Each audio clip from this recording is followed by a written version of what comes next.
Welcome to Leading in Luxury, podcast where we dive deep into the strategies and stories shaping the boutique and luxury hospitality industry. I'm your host, Daniel Renna. For those of you just joining us, we are DMR AI Hospitality Solutions, and we specialize in helping the boutique and luxury hospitality industry scale their revenue and profitability by acquiring new clients. We believe in leveraging cutting-edge technology to enhance, not replace, the human element of hospitality. Today, we have a truly inspiring guest, Sandia Chang. Sandia is the co-founder of Kitchen Table, a 2 Michelin star restaurant in London, which she runs with her husband, Chef James Knappett. Their journey from working in a world-renowned establishments like Per Se and Noma to creating their own intimate, daily changing tasting menu experience is a testament to culinary artistry and entrepreneurial resilience. Sandia brings a unique perspective on navigating the demanding world of fine dining, adapting to market shifts, and maintaining excellence under pressure. Sandy, it's a pleasure to have you today. Hey, it's great to be here. Your story with Kitchen Table is one of the incredible passion and adaptation.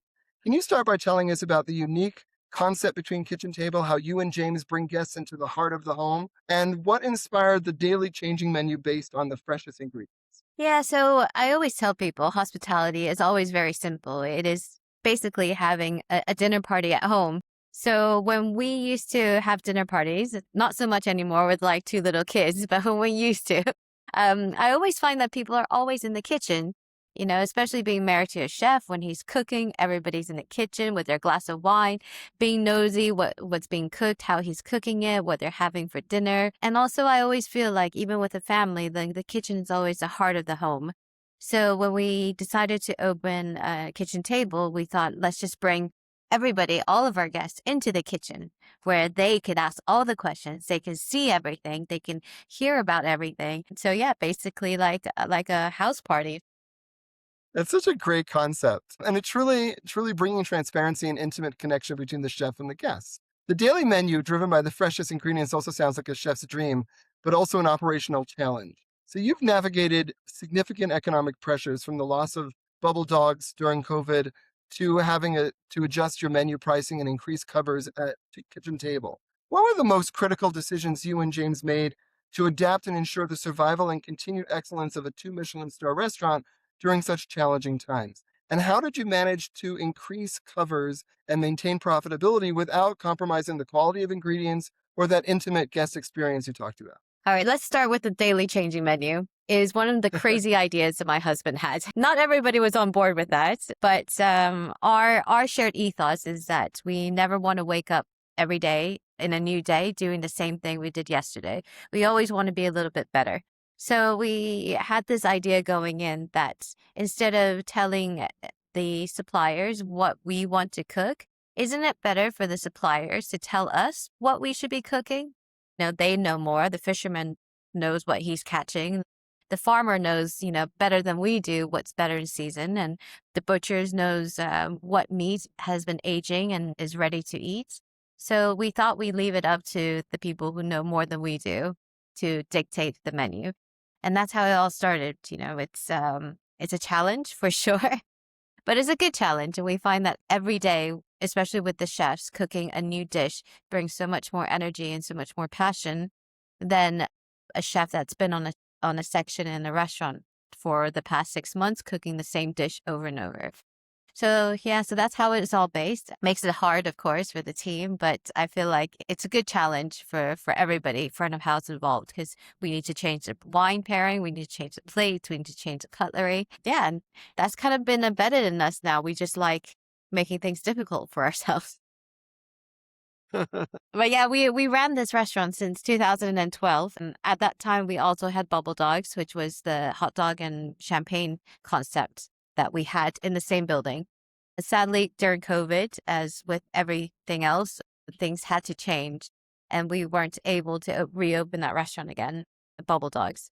And we also had 3 kids within that, 2 kids within 3 years. And priorities need to change, We needed to kind of center our energy into doing less things better than more things mediocre. So we decided to close Bubble Dogs and just concentrated on Kitchen Table. And it's kind of a good segue into how we adapt, because me and James, we always adapt quickly. We like change. As you can see, we change the menu every day. And changing and adapting has been, I think, our strength of surviving these past 14, especially with COVID. We had to, instead of cooking for 20 covers, we had to quickly adapt and make home kits, and ended up having to make like 300 portions every week to send out to people stuck at home. So for us, survival has always been about how quick you can adapt to situations, and also foreseeing things that might come along, and you should act now rather than wait to defend. Yeah, Always yeah, play absolutely. offense than defense. So, and then you once COVID was over, then how did you adapt the restaurant after that?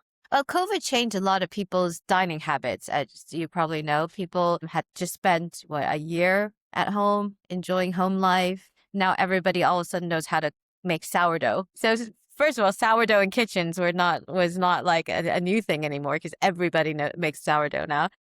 Right. People like enjoying their time at home, and so people started eating out earlier, and that whole dynamic shift from earlier seatings being more popular and later seatings being less popular, we had to quickly adapt and change that, especially with the tasting menu, where it's usually about 3 hours, 3 to 4 hours long.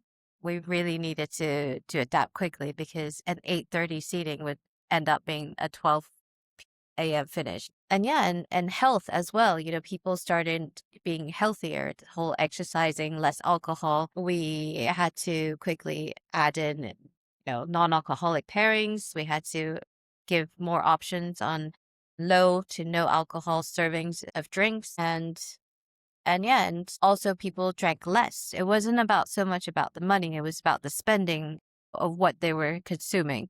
Right. People weren't taking on our seven wine tasting pairings anymore, because that's a lot of alcohol.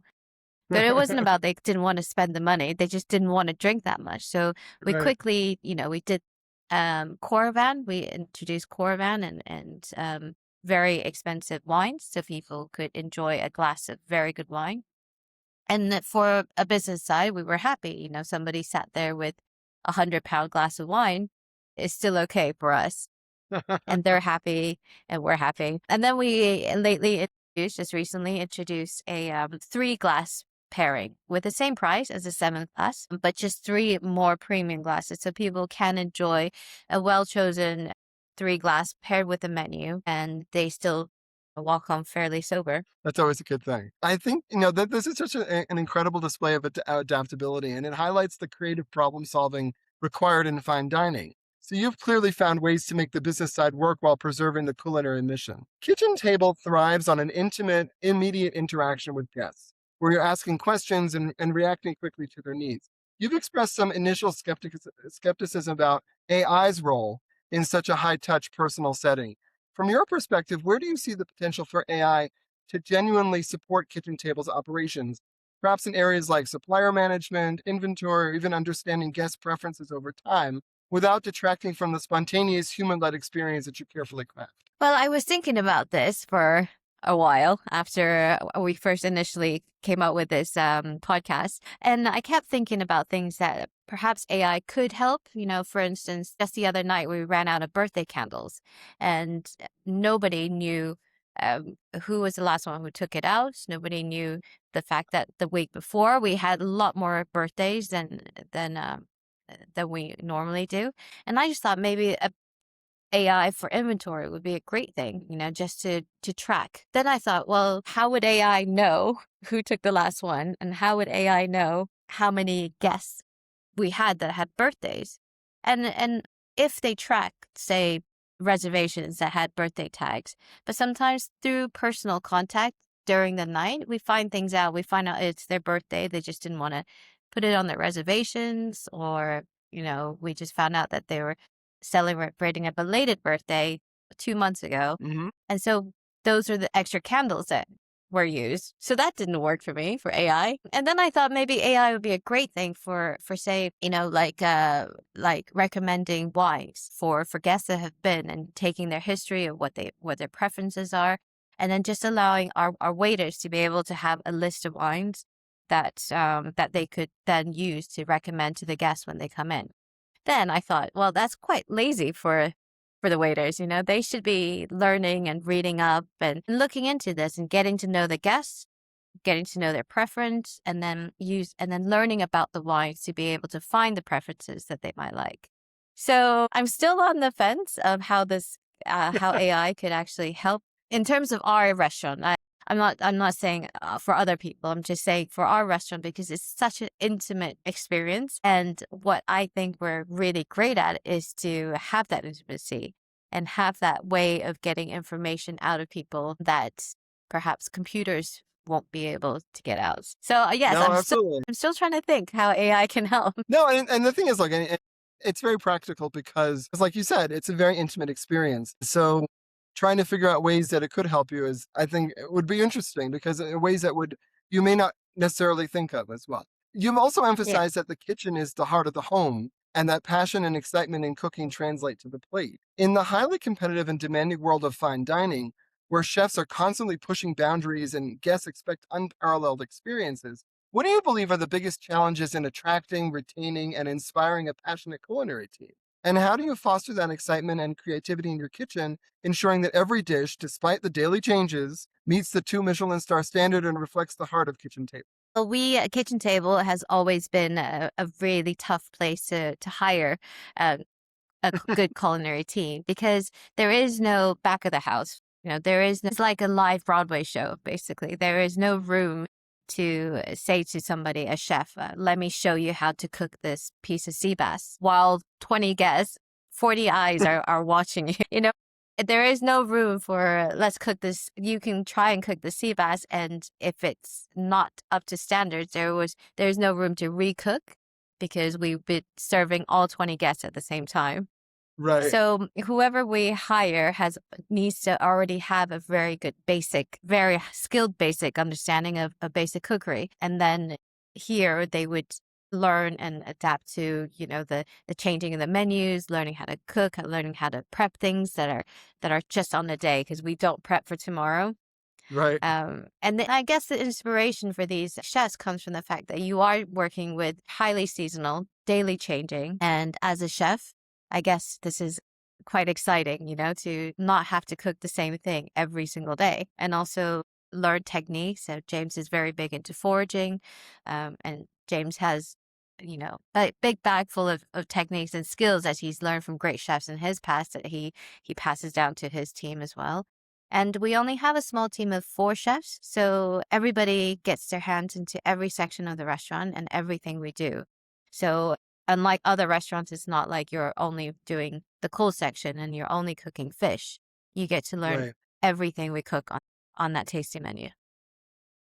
And do you do But it is very pastries as hard well? to find good chefs. We do pastries, yeah, but we don't have a pastry chef though. We've tried in the past to hire pastry chefs, but because our team is so small, pastry chefs will be required or needed actually to work savory sections, which is I see. 80% of the menu.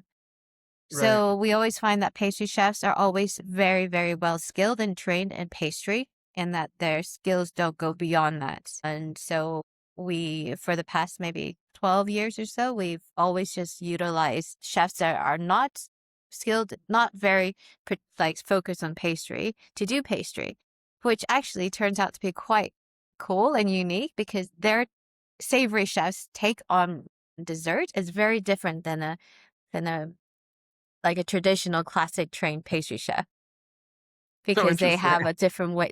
Yeah, they don't think about chocolate. They don't think about classic traditional techniques. They think about savory techniques and flavors put into pastries and to desserts. So Right.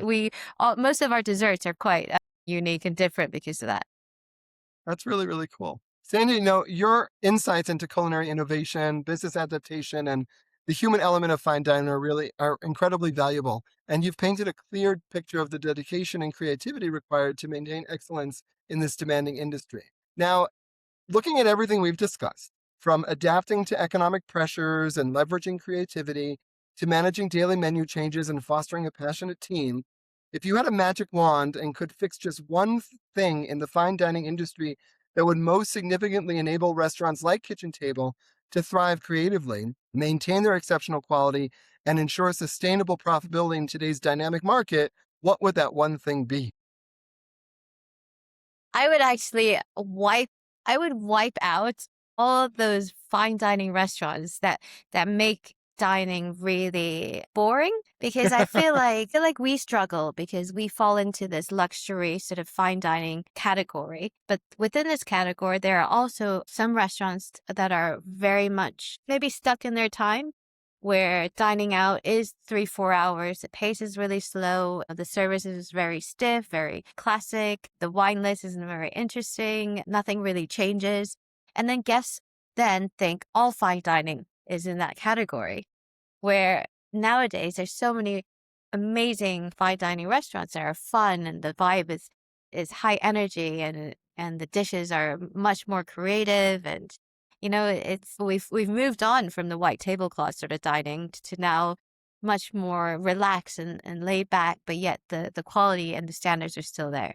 So I feel like we've been tainted by a different category of fine dining, that people stop coming out and saying, "Oh, I rather go somewhere with like shared plates and somewhere that's a bit more fun and casual." But their bill after, when you go out for shared plates, you're like, "Oh, it's only like $10 or $12." But then with like at the end of the night, you had like 20 of those small plates, and your bill pretty much comes out to be the same amount as dining with us.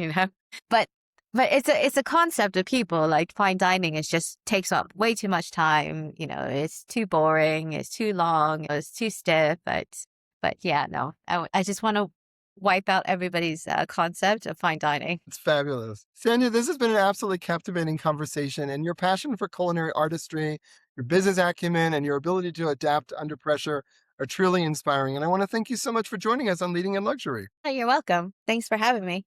Absolutely. And to our listeners, if you found Sandia's insights as compelling as I did, be sure to subscribe to our channel and drop us a like. You can find out more about Kitchen Table and their incredible culinary journey in the description below. For Leading in Luxury, I'm Daniel Renna, and I'll see you next time.